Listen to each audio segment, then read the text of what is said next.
கூட்டம் தான் உங்களுக்கு கூட்டம் வராது. ஏன் கூட்டம் நீங்க கூட்டுறீங்க? அதுவும் மத்தவங்க அவருக்காவது தானா வருது. காசு கொடுத்து, பிரியாணி கொடுத்து, லாரி பஸ் கூட்டம் ஒரு அவசியம் என்ன? இல்ல அதிகமா பேச சொல்லி தான் கேக்குறோம் விஜய். அது கூட அவர் எப்படி செய்யணும்னு நம்ம சொல்ல முடியாது. அது அவரோட ஸ்டைல். அதை நாங்க ரசிக்கிறோம். நீங்க கேளுங்க, அதுல டவுட் இருந்தா பாத்துக்கலாம். ஆனா நீங்க வந்து 30 நிமிஷம் பேசணுன்றதான் நம்ம ஒரு கட்டளை விதிக்க முடியாது.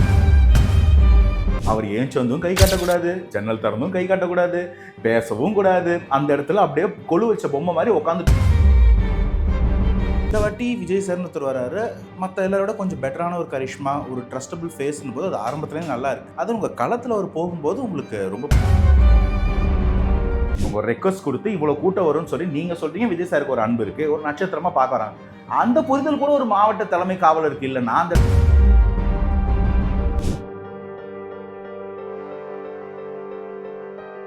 டேக் ஒன் நேயர்களுக்கு வணக்கம். இன்றைய அரசியல் கலந்துரையாடலுக்காக நம்மோடு இணைந்திருக்கிறார் தாவேகாவினுடைய ஆதரவாளர் திரு அனந்தஜித் அவர்கள். வணக்கம்.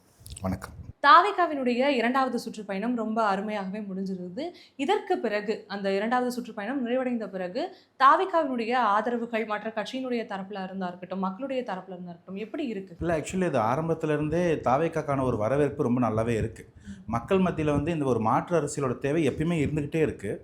அதற்கான ஒரு ஏதுவான ஒரு தளம், ஒரு ப்ராப்பரான ஒரு பார்ட்டி வந்து பொதுவாக பெரும்பான்மையாக இல்லாமல் இருக்குது. வரக்கூடியவங்களெல்லாம் வந்து இந்த ஆண்டு கொண்டிருந்த திமுக அதிமுக வந்து உள்ளே இழுத்துக்கிறாங்க. ஸோ இந்த வாட்டி விஜய் சார்னு ஒருத்தர் வராரு, மற்ற எல்லாரோட கொஞ்சம் பெட்டரான ஒரு கரிஷ்மா, ஒரு ட்ரஸ்டபிள் ஃபேஸ்னு போது அது ஆரம்பத்துலேயும் நல்லா இருக்குது. அது உங்கள் களத்தில் அவர் போகும்போது உங்களுக்கு ரொம்ப பட்டவர்த்தனமாக தெரியுது. அதற்கான எதிர்வினை வந்து அதற்கு ஏற்றாற் போல் எதிர்கட்சிகள் வந்து செயலாற்றுறாங்க. இவ்வளோ நாள் வந்து பேர் சொல்ல மாட்டாங்க, கட்சி பேர் சொல்ல மாட்டாங்க, யாரோ ஒருத்தர் எவனோ ஒருவன் இப்படிலாம் சொன்னவங்க இன்றைக்கி அவர் சொல்லக்கூடிய ஸ்டேட்மெண்ட்டுக்கு ஒவ்வொரு வரி எடுத்து ஒவ்வொரு எம்எல்ஏவும் மினிஸ்டரும் தனித்தனியாக பதில் கொடுக்குற அளவுக்கு அவங்களுக்கு அந்த புரிதல் வருது. மக்களின் எழுச்சி எப்படி வந்து ரியாக்ட் பண்ணுவோம், கிரவுண்டில் எப்படி வந்து மாற்றி காட்டுன்றதுக்கு இது ஒரு ப்ரூஃப். அவ்வளோதான். மற்றபடி புதுசாக ஒன்றும் ஆதரவு வரல. ஆரம்பத்துலேருந்து அது இப்படி தான் இருக்குன்னு தான் நான் சொல்லிட்டு. மக்களுடைய ஆதரவு விஜய் அவர்களுக்கு இருக்குது அப்படின்னு சொல்கிறீங்க. அவருடைய முதல் மாநாட்டுக்காக இருக்கட்டும், இரண்டாவது மாநாட்டுக்காக இருக்கட்டும், சுற்றுப்பயணத்தினுடைய முதல் கட்டமாக இருக்கட்டும், எல்லாத்துக்குமே வந்து மக்களுடைய கூட்டம் வந்து பெரிய அளவில் இருந்துச்சு. இதை பார்த்து நிறைய அரசியல் தலைவர்கள்லாம் என்ன சொன்னாங்கன்னா, இந்த கூட்டங்கள் எதுவுமே வாக்கா மாறாது அப்படிங்கிற ஒரு விஷயத்தை தொடர்ந்து முன் வச்சாங்க. ஈவன் இன்னைக்குமே கமல்ஹாசன் அவர்கள் வந்து சொல்லியிருக்காரு, நிச்சயமா இவருக்கு மட்டும் இல்லை, எந்த ஒரு தலைவர்களுக்கும் எந்த ஒரு அரசியல் கட்சிகளுக்கும் கூட்டம் வாக்கா மாறாது அப்படின்னு சொல்லியிருந்தாங்க. இந்த ஒரு விஷயத்தை இப்போ விஜய் அவர்கள் இரண்டாவது கட்ட சுற்றுப்பயணத்தில் வந்து சொல்லியிருந்தாரு. ஒருவேளை விஜய் அவர்களுக்கு பயம் வந்துருச்சு, ஒருவேளை இந்த கூட்டம் வாக்கா மாறாதோ அப்படிங்கிற ஒரு பயம் வந்து மக்கள்கிட்ட டைரக்டா கன்ஃபார்ம் பண்ணிட்டாரோ?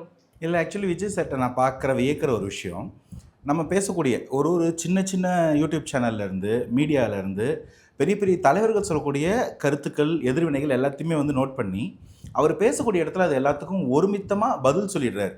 எந்த இடத்துலையுமே வந்து அதை கடந்து போகல. அவர் வந்து அந்த ப்ரெஸ் மீட் கொடுக்கல, ப்ரெஸ் பீப்புள்ஸ் பார்க்கலன்ற ஒரு குற்றச்சாட்டை வச்சாலும் அந்த பதில்கள் எல்லாமே வந்து அவர் மக்கள் மன்றத்தில் மக்கள் மத்தியில் சொல்லிக்கிட்டே இருக்கிறார். அப்படி ஒரு பதில் தான் இதுவும். அதையும் அவர் என்ன பதிலாக சொல்லலை, அவர் மக்கள்கிட்ட கன்ஃபார்ம் பண்ணுறாரு. போட மாட்டிங்களாமே அப்படின்னு சொல்லி கேட்டார். அதுக்கான பதில் எதிர்வினை நீங்கள் பார்த்தீங்க. அது அந்த பதில் நல்லா இருந்துச்சு. ஆனால் அதை நம்ம இன்னும் கொஞ்சம் டீப்பாக டீகோட் பண்ண வேண்டிய ஒரு தேவை இருக்குது. கூட்டம்ன்றது வேற, தொண்டர் படைன்றது வேற. நீங்கள் வந்து இப்போ தாவேக்காக்கு வந்து அந்த கேரவன் போகும்போது, விஜய் சார் போகும்போது வீட்டில் வேலை பார்த்துட்டு இருந்த தாய்மார்கள், அக்கா தங்கச்சிங்கெல்லாம் கிடுகிடுன்னு வந்து அவங்க வீட்டில் போட்டுருக்க ட்ரெஸ்ஸோட ஒரு ஷால் போட்டு வந்து விஜய் சாரை பார்க்குறாங்க, கை காட்டுறாங்க. அவங்கெல்லாம் வந்து கூட்டம். அவங்க வந்து விஜய் சாரை ரசிக்கிறதுக்கோ இல்லை திரையில் பார்த்த ஒருத்தர் நேரில் வரான்ற அவங்களை கொண்டாட்டத்துக்காக வராங்க. ஆனால் காலையில் இருந்தே ப்ராப்பராக ஒரு அரசியல்வாதி மாதிரி ட்ரெஸ் பண்ணி அந்த கட்சி கொடியோட, பதாகைகளோட, கொடியோட, குழந்தைகளுக்கு அந்த கொடியை குழந்தைகளை வளைச்சிட்டு வரணும்னு சொன்னாலும் அந்த கொடியை வந்து ட்ரெஸ்ஸாக போட்டு ஒரு கொண்டாட்டமாக வந்து நிற்கக்கூடியவங்க யாரும் வெறும் கொண்டாட்டத்துக்கு வந்தவங்கெல்லாம் அவங்க அரசியல் புரிதலோட, அரசியல் வயப்பட்ட தொண்டர்கள். ஒரு படத்துக்கு போகிற மாதிரியோ, ஒரு ஃபஸ்ட் டே ஃபஸ்ட் ஷோக்கு போகிற மாதிரியோ அவங்க வரல. அவங்க வந்து அதுக்கு இது என்ன களம், யாரை பார்க்க வரோம், எதுக்காக வரோன்ற புரிதல் தான் அந்த ஒரு ட்ரெஸ் கோடே நமக்கு வந்து காமிக்குது. அதனால தான் அவங்களால அந்த இடத்துல ஒரு கட்டுக்கோப்போட அவ்வளோ நேரம் நின்று அந்த இடத்த புரிஞ்சிக்க முடியுது. தவறும் அவரை பார்க்குறாங்க, வெறும் சிரிக்கிறாங்க, கத்துறாங்கன்னு சொல்லிட்டு இருந்தோம். கடைசியாக நடந்த திருவாரூர் நாகப்பட்டினத்தில் அதையும் ப்ரூவ் பண்ணிட்டார். அவங்க லிட்டரலி விஜய் சாரோட பேசுகிறாங்க. அவர் மோனோலாகாக பேசல, அவர் வந்து அங்கே இருக்க ஒரு தொண்டர்கூடையும் பேசுகிறார். விஜய் சார் விஜய் கிட்ட பேசுகிறார், விஜய் சார் அஜய் கிட்ட பேசுகிறார், விஜய் சார் மஞ்சளா மேடம் கிட்ட பேசுகிறார். அப்படி ஒவ்வொருத்தரும் விஜய் சார் கனெக்ட் ஆகிறாங்க. அதனால தான் அவர் கேட்குற கேள்விகள் இங்கே பதில் வருது. அவர் மைடியர்னு சொன்னால் இங்கே அங்கிள்னு கேட்குது, அப்படி சொல்லக்கூடாதுன்னு சொன்னால் சிஎம்னு கேட்குது. நம்ம ஆவேக்கா யாருக்கு ஓடிக்கடா திமுகன்னு கேட்குது, மற்றவங்களாம் யாருன்னு கேட்டால் ஒதுக்கி வச்சிருக்கோன்னு சொல்லுது. இந்த கூட்டம் அவர் கூட பேசுகிறாங்க. ஸோ அந்த கூட்டம் யாரும் கூட்டமாக ஃபீல் ஆகலை. அது ஒரு மாபே இல்லை. ஒன்றாக ஒரு இடத்துல நிற்கக்கூடிய அனைவரும் அவருடைய ஃபாலோவர்ஸ். அப்படி தான் என்னால் புரிஞ்சிக்க முடியுது. அதைத்தான் நான் நாகை திருவாரூர்லேருந்து லிட்டரலாக பார்த்தேன், கற்றுக்கிட்டேன். அதனால் அது கூட்டம் கிடையாது, அது தொண்டர் படை, பெரிய படையாக இருக்குது. அது ஓட்டு போடும். அதே தான் அவங்களும் சொல்கிறாங்க. தவறும் இதுக்கு முன்னாடி வந்த எல்லாருக்கும் அவங்களுக்கு கூட்டமே சேர்ந்து ஓட்டாக மாறி இருக்குது. அது நீங்கள் எந்த பெரிய தலைவர் எடுத்தாலும் அவங்க கூட்டம் தான் ஜனநாயகத்தில் வந்து மக்கள் சக்தி தான் வந்து தலைவர்களோட சக்தி. அது அங்கே இருக்குது. அந்த கூட்டத்தை எப்படி டீமீன் பண்ணலாம், டிஃபேம் பண்ணலான்றதுக்கு இவங்க பண்ணுறாங்க. சரி, அப்படி தான் கூட்டம் ஓட்டாக மாறதுனா நீங்களாம் ஏன்ப்பா காசு கொடுத்து கூட்டம் கூட்டுறீங்க? தனியாக வீட்டில் இருந்து நீங்கள் பேச வேண்டியதானே? நீங்கள் தனியாக 10 பேர் உங்கள் தொண்டர்களையோ இல்லை நிர்வாகிகளை மட்டும் வச்சு பேசிக்க வேண்டியதானே க்ளோஸ் ரூமில்? ஏன் நீங்கள் காசு கொடுத்து அவர் திருவாரூரில் கூட்டம் கூட்டினா அடுத்த நாள் உங்களுக்கு திருவாரூரில் ரோட் ஷோ பண்ணி கூட்டம் கூட்ட வேண்டிய அவசியம் என்ன? கரூரில் ஒரு மாநாடு நடத்தினேன், கரூரில் வந்து ஒரு முப்பெரும் விழா நடத்தினா அடுத்த 2 நாள் கழிச்சு விஜய் சார் நாகையில் வந்து விழா நடத்தும் போது இந்த இடத்துல நேரு ஸ்டேடியத்தில் ஒரு கூட்டத்தை கூட்டி முப்பெரும் விழா நடத்த வேண்டிய அவசியம் என்ன? சென்னையில் திருவண்ணாமலையில் ரோட் ஷோ நடத்த வேண்டிய அவசியம் என்ன? கூட்டம் தான் உங்களுக்கு ஓட்ட மாறாது. ஏன் கூட்டம் நீங்கள் கூட்டுறீங்க? அதுவும் மற்றவங்க அவருக்காவது தானாக வருது, காசு கொடுத்து பிரியாணி கொடுத்து லாரி பஸ்ஸில் கூட்டம் ஒரு அவசியம் என்ன? கூட்டம் தான் வாக்கா மாறும். அந்த கூட்டத்தோடைய சிந்தனை எப்படி இருக்குன்றதான் முக்கியம். அது தாவேக்காக மற்ற கட்சிகளோட ஸ்ட்ராங்காகவே இருக்குன்னு நான் நம்புறேன். தொடர்ந்து அப்போ வந்து திமுக மேல ஒரு விமர்சனம் வந்து ஏதோ ஒரு விதத்துல நம்ம வைக்க வேண்டிய ஒரு சூழ்நிலைக்கு நம்ம தள்ளப்படுறோம்னே வச்சுக்கலாம். முதல் சுற்றுப்பயணத்து அப்போ வந்து விஜய் அவர்கள் பயன்படுத்தின அந்த மைக் வந்து ஒர்க் ஆகல. இதையுமே வந்து முன்னாடி பேசின பல பேர் என்ன சொல்லியிருந்தாங்க அப்படின்னா, அந்த இடத்துல விஜய் அவர்கள் போகிறதுக்கு முன்னாடியே பல நேரங்கள்ல மின்வெட்டு வந்து இடைவிட்டு அதை ஏற்படுத்தினாங்க, அந்த ஒரு இடையூறை ஏற்படுத்தினாங்க அப்படின்னு சொன்னாங்க. ஆனா இந்த 2வது மக்கள் சுற்றுப்பயணத்துக்கு பிறகு ஒரு விஷயம் வெளியே வந்தது. தாவேகா நிர்வாகி தான் மனுவே கொடுத்திருக்காரு, கரண்ட் கட் பண்ணணும் அப்படிங்கிற ஒரு மனு வந்து கொடுத்திருக்காரு அப்படின்னும் பொழுது, இப்போ இதை எப்படி பாக்குறாங்க அப்படின்னா, திமுக காரங்க வந்து தாவேகாவுக்கு வந்து இடையூறுகள் ஏற்படுத்துறாங்க, எங்களை வந்து எந்த ஒரு விஷயங்களுமே செய்ய விட மாட்டாங்க அப்படிங்கிற ஒரு விஷயத்தை தொடர்ந்து முன்வைக்கிறோம். அப்போ இந்த மின்வெட்டுகளும் நம்மளே பயன்படுத்திக்கிறோம், நம்மளே ஏற்படுத்திக்கிறோம் அப்படிங்கிறப்போ வெறும் திமுகங்கிற பெயரை வச்சு நம்மளே ப்ரொமோட் பண்ணிக்கிறோமோ அப்படிங்கிற ஒரு விமர்சனம் இந்த இடத்துல எழுது. ஓகே, ஆக்சுவலி அது வந்து கொஞ்சம் தவறான ஒரு டேட்டா. என்னன்னா வந்து நம்ம வந்து திருச்சியிலையோ அரியலூர்லையோ பெரம்பலூர்லையோ பவர் கட் பண்ண சொல்லி கேட்கல.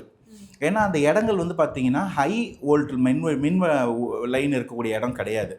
நார்மல் வந்து சிவில் சப்ளையில் இருக்கக்கூடிய அந்த கரண்ட் லைன் தான். அந்த கரண்ட் லைன்ஸை பொறுத்த வரைக்கும் பார்த்தீங்கன்னா கரண்ட் ஒயர் அருந்துருச்சுனாலும் இன்ஸ்டண்ட்டாக பவர் கட் ஆகிடும், சப்ளை கட் ஆகிடும். ஸோ அதனால் பெருசாக பாதிப்பு இருக்காது, ஒரு சின்ன ஸ்பார்க் தான் அடிக்கும். ஆனால் இந்த ஹை வோல்ட் லைன் உயர் மின்னழுத்த ஒயர்கள் இருக்கு இல்லைங்களா, அது வந்து ஒயர் அருந்து விழுந்ததுன்னா லைன் கட் ஆகாது, கரண்ட்டு ஃப்ளோலேயே இருக்கும். அதுவும் ஹெவி வோல்டேஜ்னும் போது அதனால பாதிப்பு வந்து ரொம்ப அதிகமாக இருக்கும். நீங்கள் பார்க்கக்கூடிய இந்த நாகை திருவாரூரில் வந்து அந்த மாதிரி ஒரு உயர் மின்னழுத்த கம்பிகள் போகக்கூடிய இடம் அது. அதனால் அந்த இடத்துல மின்வெட்டு ஏற்படுத்துங்க பை மிஸ்டேக். இது வந்து யாரும் ஏறக்கூடிய உயரத்தில் இருக்காது, அது ரொம்ப உயரமான மின் கோபுரங்களாக இருக்கும். அந்த உயரத்துலேருந்து அது நம்ம யாரையும் குற்றம் சொல்லலை, ஒரு ஆக்சிடென்டலாக அது அருந்து விழுந்தால் கூட்டம் பெருசாக இருக்கும்போது டேமேஜ் ரொம்ப மோசமாக இருக்கும். அதனால் எங்களுக்கு அந்த லைனையும் கட் பண்ணி கொடுங்கன்னு. அந்த லைன் வந்து ரோடுக்கு வர லைன் கிடையாது, அது வந்து கிரிட் டு கிரிட் போகிற லைனு. அதை கட் பண்ணி சொல்லி கேட்டதும் தாவேக்கா தான். ஆன் த அதர் ஹேண்ட் நீங்கள் சொல்லக்கூடிய திருச்சியிலையோ அரியலூர்லையோ மைக்கையோ இல்லை கரண்ட்டையோ கட் பண்ணுறது வந்து பார்த்தீங்கன்னா அது சின்ன அங்கே லோக்கலில் இருக்கக்கூடிய பவர் சப்ளையை கட் பண்ணுறது, அங்கே இருக்கக்கூடிய அந்த மைக்குக்கு தேவையான சப்ளைஸ் கட் பண்ணுறது, பேசும்போது மைக் ஒயர் கட் ஆனது, இதெல்லாம் வந்து பார்த்தீங்கன்னா என்ன சொல்லுவாங்க, யாரோ ஒருத்தர் கால்பல் அந்த அடிமட்டத்தில் யாரோ ஒருத்தங்க பண்ண விஷயம். இதை வந்து நம்ம அந்த இடத்துல அதுதான் அப்படி தான் வந்து ஒரு உயர் மின்னழுத்த கம்பி இருக்குது, அது வந்து பாதிப்பு ஏற்படுத்தினா தாவேக்காவை ரெக்வஸ்ட் பண்ணியிருப்பாங்க அரியலூர்லையும் திருச்சியிலையும். இப்போ அப்படி ஒன்றுமே இல்லை, பாதிப்பும் ஏற்படக்கூடாதுன்னு சொல்லி கரண்ட்டை வந்து கட் பண்ண சொல்கிறோம். ஆனால் அந்த கரண்ட்னால எவ்வளவு பேர் பாதிப்பாங்கன்ற அந்த ஒரு விஷயம் இருக்குல்ல. இல்லை இது வந்து உங்களுக்கு அந்த ஒரு ஹோல் கிரிட்டெல்லாம் கட் பண்ண மாட்டாங்க. அந்த கூட்டம் நடக்கக்கூடிய பகுதியில் அந்த ஒரு 20 நிமிஷம், அவருக்கு என்னங்க அவரே சொல்கிறாரு 3 நிமிஷம் பேசுகிறேன், அது கூட உங்களுக்கு பேச பிடிக்கலான்றாரு. ஸோ ஒரு 15 நிமிஷம் தான் அவர் வராரு. இல்லை அதிகமாக பேச சொல்லி தான் கேட்குறோம். இல்லை அவர் வந்து காரணம் கருதி காலம் கருதி அந்தந்த இடம் பொருள் ஏவல் கருதி எதை பேசணும் எவ்வளோ பேசணும் பேசுகிறார். அவர் பேச்சில் எந்த குறையும் வைக்கல. எல்லா இடத்துலையும் எல்லாத்தையும் டம்ப் பண்ணி கதையாக சொல்லி பொய்களை ஒரு நேரத்துக்கு மேலே நீங்கள் பேச ஆரம்பிச்சிங்கன்னா பொய் சொல்ல வேண்டியது இருக்கும். உங்களுக்கே தெரியாமல் நீங்கள் சொல்ல ஆரம்பிச்சிருவீங்க. அதை நீங்கள் வந்து ரொம்ப பெரிய மேடையோ பேட்டியோ வேண்டாம், ஃப்ரெண்ட்ஸ் கூட உட்காந்து பேச ஆரம்பிங்களேன். தேவையெல்லாம் பேசும்போது தேவையில்லாத பேச ஆரம்பிச்சிடும். அவர் அதை பண்ணவே மாட்டார். ஆரம்பத்துலேருந்தே அவர் அந்த பாயிண்டில் தெளிவாக இருக்கார். அளவோடு பேசுவோம், மரியாதையோடு பேசுவோம், என்ன பேசணும் டு த பாயிண்ட் பேசுவோம் அப்படின்றாரு. அதை அவர் செய்கிறாரு. அது கூட அவர் எப்படி செய்யணும்னு நம்ம சொல்ல முடியாது, அது அவரோட ஸ்டைல். அதை நாங்கள் ரசிக்கிறோம்.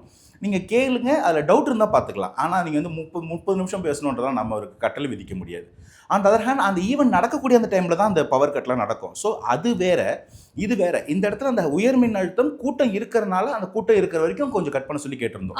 அது நம்ம பண்ணது. ஆனா அரியலூர் நம்ம பண்ணல. கிட்டத்தட்ட 13 ரெஸ்ட்ரிக்ஷன்ஸ் வந்து விஜய் அவர்களுக்கு விதித்தாங்க. 23 அப்புறம் 29. ஓகே, இத்தனை ரெஸ்ட்ரிக்ஷன்ஸ் வந்து விதிச்சாங்க இல்லையா?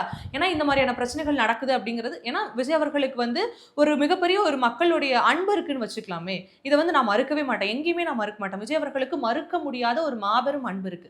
இதை நான் மதிக்கிறேன், இந்த அன்பை நான் மதிக்கிறேன். அதனாலதான் வந்து மக்களுக்கும் பாதுகாப்பு இருக்கணும் அப்படின்னு சொல்லி பல விதமான ரெஸ்ட்ரிக்ஷன்ஸ் வந்து விஜய் அவர்களுடைய கட்சி சார்ந்த நடவடிக்கை நடக்கிறப்போ வந்து விதிக்கிறாங்க. இதையும் மீறி எங்களுக்கும் வந்து எந்த ஒரு ரெஸ்ட்ரிக்ஷன்ஸும் விதிக்க கூடாது, எல்லா கட்சிகளுக்கும் எப்படியெல்லாம் நீங்க வந்து எல்லா விதமான சலுகைகள் கொடுக்குறீங்களோ அந்த மாதிரி கொடுக்கணும்னு சொல்லி கேஸ் வந்து இப்போ போச்சு. விஜய் அவர்களுக்குமே வந்து நீதிமன்றத்தினுடைய தரப்புல இருந்துமே வந்து கிரீன் சிக்னல் வந்து கொடுத்துருந்தாங்க. இவ்வளோ ரெஸ்ட்ரிக்ஷன்ஸ் விதிச்சுமே சேரை போட்டு உடைக்கிறோம், மரத்து மேலே ஏறுறோம், மின்கம்பத்தை பிடிச்சி இழுக்கிறோம்னா கிரீன் சிக்னல் கொடுத்தா இதெல்லாம் மீண்டும் நடக்க தானே செய்யும். இல்லை, ஆக்சுவலி இது வந்து 2 டிஃப்ரெண்ட் சினாரியோஸ். ஒன்று வந்து நீங்கள் சொல்கிறது அந்த இருக்கக்கூடிய தொண்டர்களில் ஒரு சாரர் ஒரு 2லேருந்து 5% வந்து ஒரு புரிதல் இல்லாமல் கொஞ்சம் விளையாட்டுத்தனமாக இருக்கிறாங்க. நான் அதை மறுக்கலை. சில பேருக்கு புரிதல் இல்லை. அது வந்து நீங்கள் அரசியல் புரிதல் வரைக்கும் போக வேண்டாம். அவங்களுக்கு வந்து பேசிக்கான ஒரு சிவிக் மேனஸே தெரியலன்னு என்னால் புரிஞ்சிக்க முடியுது. நான் அதை வந்து நான் உத்வேகம் கூட நான் ரெகக்னைஸ் பண்ணலை. அந்த ஒரு 2லேருந்து 5% பேருக்கு ஒரு புரிதல் இல்லை. ஒரு வந்து நீங்கள் வந்து விளையாட்டாக சொல்கிறவங்கள கிண்டலாக சொல்லுவாங்க இல்லைங்களா, அவன் வந்து ஒரு புள்ளிங்கோவாக இருக்கிறான்னா அவனை நம்ம திருத்தணும், அரசியல் ஏற்படுத்தணும். அவங்க சுற்றி இருக்கிறவங்களுடைய ரெஸ்பான்சிபிலிட்டி. அவங்கள புறம் தள்ளிடுறேன். இது போல் மற்ற கட்சிகளில் இல்லையான்னு மட்டும் கேட்காதீங்க. அவங்க எல்லா இடத்துலையும் இருக்கிறாங்க. இன்னும் சொல்லப்போனால் 75 ஆண்டு காலமாக நாங்கள் வந்து சுயமரியாதை போதிக்கிறோம், ஒழுக்கத்தை போதிக்கிறோம்னு சொல்கிற கட்சிகள் இதோட மோசமாக இருக்கிறாங்க. தாவேக்கால சேரை உடைச்சாங்கன்ற குற்றச்சாட்டு வச்சிங்கன்னா, கரூரில் சேரை தூக்கிட்டு போகிறாங்க. 2 சேரை தலைமையில் வச்சு வீட்டுக்கு தூக்கிட்டு போயிட்டாங்க. கரூர் முப்பெரும் மாநாடு முடியும் போது வாழைத்தாரெல்லாம் பிடிச்சி ஏதோ குரங்கு பிடிச்சி இழுக்கிற மாதிரி வாழைத்தாறுகளை பிச்சு எடுத்துகிட்டு போயிட்டு இருக்காங்க. நீங்கள் அந்த காணொலிலாம் பார்த்துருப்பீங்க. இது என்ன அவங்களோட வறுமையை காட்டுதா, இல்லை அவங்களுடைய வந்து ஒரு போக்கிரித்தனத்தை காட்டுதா, சுய ஒழுக்கம் இல்லாததை காட்டுதா? இதுக்கும் திமுக தலைவர் தான் காரணம் நான் சொல்ல மாட்டேன். அது ஒரு டிவியன்ட் 25% இருக்கிறான். அது ஒரு தனி கதை. அவங்கள திருத்தணும், அந்த அரசியல் வயப்படுத்துகிற வேலைக்கு நாங்கள் பார்த்துக்கிட்டு இருக்கோம். அவங்க திருந்துவோம். அவன் இன்னும் அந்த ஒரு 5% பேர் ரசிகர் மனப்பான்மையில் இருக்கா, அவங்கள திருத்தணும். எனக்கு அதை மாற்று கருத்தே இல்லை. ஆனால் நீங்கள் காவல்துறையோட பெர்மிஷனை இது ஈக்குவேட் பண்ணாதீங்க. காவல்துறையோட பெர்மிஷனில் வந்து கோர்ட் வந்து வெறும் கிரீன் சிக்னல் கொடுக்கல விஜய் சாருக்கு. காவல்துறைக்கும் அரசாங்கத்துக்கும் ஒரு குட்டு வச்சிருக்கு. என்னன்னா, ஒரு ஃபார்மெட் ஒன்று கிரியேட் பண்ணுங்க. அந்த ஃபார்மெட்டில் அது என்ன, திமுகவுக்கு ஒரு ஃபார்மெட்டு, அதிமுக ஒரு ஃபார்மெட்டு, பாஜகவுக்கு ஒரு ஃபார்மெட்டு, தவேகாவுக்கு ஒரு ஃபார்மெட்டு, ஒரே ஃபார்மெட்டாக யூனிவர்சலாக வைங்க. அந்த ஃபார்மெட்டில் நீங்கள் சொன்னீங்கல்ல இந்த 23, 29 ரெஸ்ட்ரிக்ஷன்ஸ், அது எப்படி இருக்குன்னா, இந்த மரத்தில் ஏறக்கூடாதுலாம் இருக்காது. அவங்க எப்படி சொல்லுவாங்கன்னா 20 நிமிஷம் பேசணும், அது 10:25 ஆரம்பித்து 11 மணிக்கு முடிக்கணும். நீங்கள் எவ்வளோ தூரம் வரீங்கன்றது உங்கள் பிரச்சனை. அந்த ரோட்டில் கிரிட் ஜாம் ஏற்பட்டு நீங்கள் லேட்டாக வந்தீங்கன்னா அது உங்கள் பிரச்சனை. 4 வண்டிக்கு மேலே கேரவன் வரக்கூடாது. 5வது வண்டி எவனா ஒருத்தன் கார் எடுத்துகிட்டு வந்து நிப்பாட்டினா அதுக்கு நாங்கள் ஃபைன் போடுவோம்.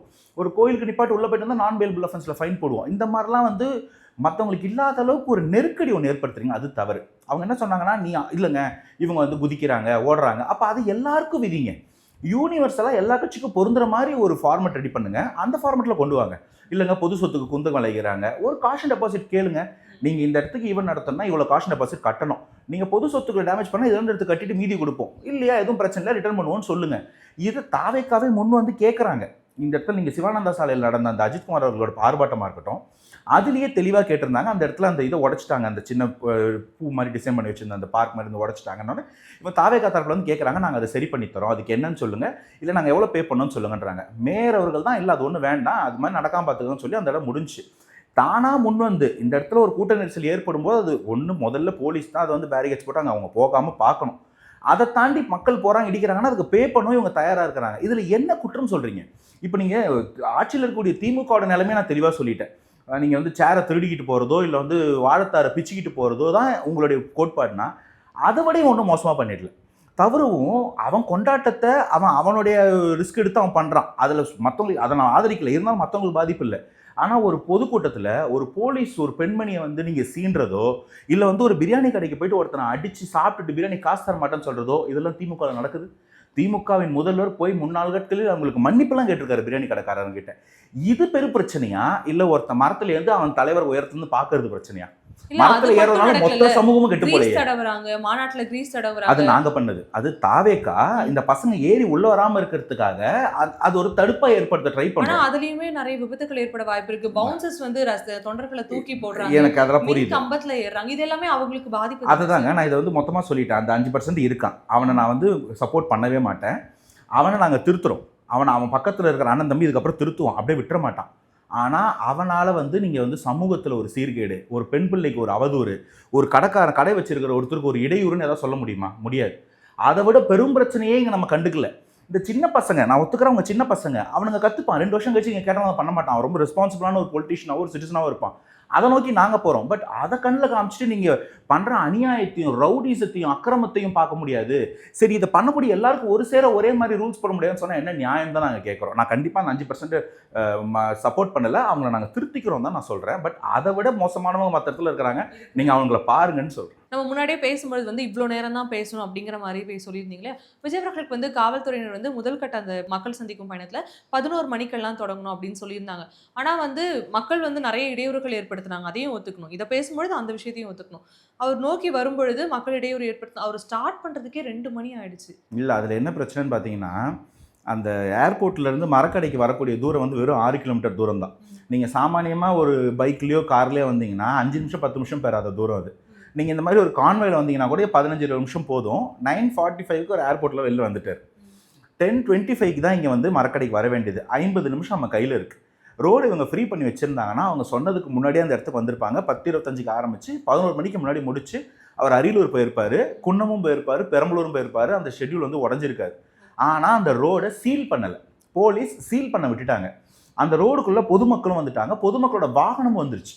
ஸோ வண்டிக்கு முன்னாடி வாகனங்களை விட்டுட்டு அவன் வந்து விஜய் சாரை பார்க்க வந்துட்டான். அப்போ அந்த ரோடு என்ன ஆகும்? கிரிட் ஜாம் ஆயிடுச்சு. வண்டியை முன்னாடியும் போக முடியல, பின்னாடி எடுக்க முடியல. ஒரு பாயிண்ட்டுக்கு மேலே போலீஸ் உள்ளே வந்து ஒரு வண்டியாக தள்ளி ஒவ்வொருத்தரையும் தள்ளி போலீஸ்க்கும் தலைவலி, பொதுமக்களுக்கும் டிராஃபிக் ஜாமு. ஒரு ஒரு ஒரு பேச்சுக்கு சொல்கிறேன், ஒரு 6 மணி நேரம் ட்ரெயின் ட்ராவல் பண்ணலாம், பிரச்சனை இல்லை. ஒரு 6 கிலோமீட்டர் 6 மணி நேரம் ட்ராவல் பண்ணால் எவ்வளோ இரிட்டேஷனாக இருக்கும். அவர் ஏஞ்சி வந்தும் கை காட்டக்கூடாது, ஜன்னல் திறந்தும் கை காட்டக்கூடாது, பேசவும் கூடாது. அந்த இடத்துல அப்படியே கொழு வச்ச பொம்மை மாதிரி உட்காந்துட்டு வரணும்னு ஒரு நெருக்கடி ஏற்படுத்தி அந்த ரோடையும் இவங்க கூட்டம் வரும்னு ப்ரிடிக்ட் பண்ணல, அப்படியே விட்டுட்டோன்றாங்க. கூட்டம் வந்ததுக்கு அப்புறமா வெளியில் போகிற ரூட் இருக்கு இல்லைங்களா, மரக்கடையிலேருந்து பைபாஸ் போய் அரியலூர் போகிறோம், அந்த ரோடை சீல் பண்ணிட்டாங்க.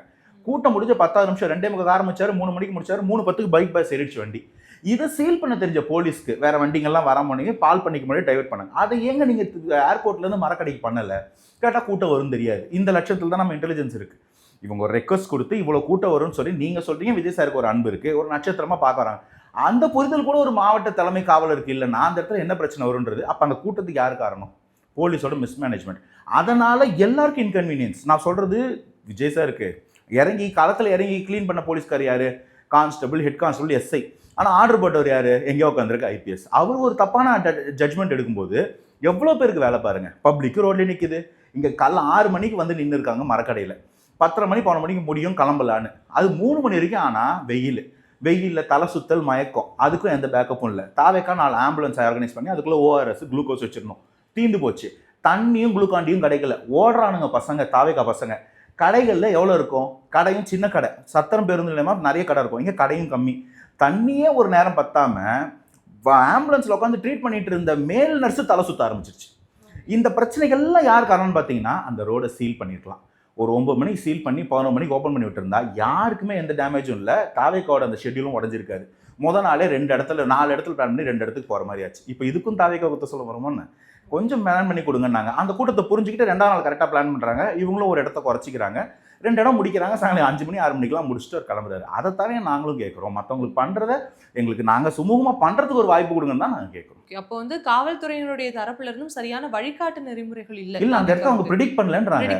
இது நாங்கள் வந்து 2 மாநாடு நடத்தி இருக்கிறோம், கோயம்புத்தூர் ஈவென்ட் நடத்தி இருக்கோம், ரோட் ஷோ நீங்களா ஆர்கனைஸ் பண்ணாமல் ஒரு ரோட் ஷோ நடக்குது, கொடைக்கானல் பார்க்குறீங்க, மதுரை பார்க்குறீங்க, இவ்வளோ பண்ணி உங்களுக்கு இன்னும் கூட்டம் வரும், நீங்கள் ப்ரிடிக்ட் பண்ணலன்னு சொன்னால் இது என்ன லாஜிக்னு எனக்கு புரியல. இதெல்லாத்தையும் யோசிச்சு செய்யறதுக்கு தான் நம்ம பெரிய படிப்புலாம் படிச்சுட்டு வந்து உட்காந்துருக்கோம். அதை ஏன் மிஸ் பண்ணுறீங்கன்னு என்ன நடக்குது அப்படிங்கிறத பொறுத்து இருந்து பார்ப்போம். வாய்ப்பு இருந்தால் மீண்டும் சந்திப்போம். ரொம்ப நன்றி. Thanks for having.